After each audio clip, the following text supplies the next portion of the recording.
एका जागेवरती विजय मिळवतील अशी शक्यता वर्तवली जाते।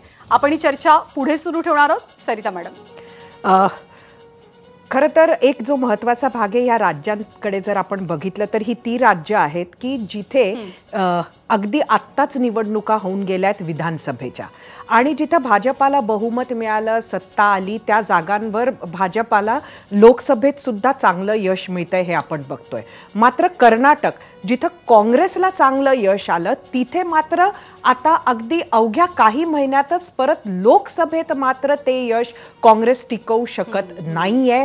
आणि हे कुठंतरी मला वाटतं काँग्रेससाठी अत्यंत गंभीर बाब आहे की अगदी काही महिन्यात सुद्धा आपल्या गॅरंटीज तिथे दिल्यानंतर लोकांनी तरीही जर लोकसभेत असा कौल दिला तर काँग्रेससाठी याचा अर्थ काय? हेमलताजी, मी आपल्याला विचारते, कर्नाटक आपण विधानसभेच्या यशानंतर राखू शकणार नाही आहात लोकसभेत?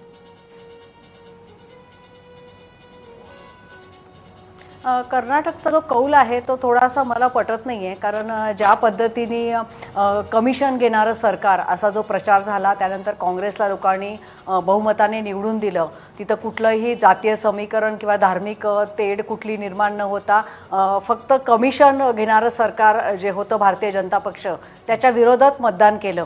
त्यामुळे कर्नाटकमध्ये लगेच अशी परिस्थिती बदलेल आणि एवढा ड्रास्टिक फरक पडेल असं सध्या तरी मला वाटत नाही। आता नक्की त्या ठिकाणी काय घडलं ते बघावं लागेल, परंतु मला थोडंसं हे आकडेवारी मला स्वतःला पटत नाहीये, कारण कर्नाटकमध्ये ज्या पद्धतीने प्रचार यंत्रणा राबवली, ज्या पद्धतीने लोकांचा सपोर्ट होता, त्यामुळे हे राज्य हातातून जाईल असं मला आता तरी वाटत नाहीये।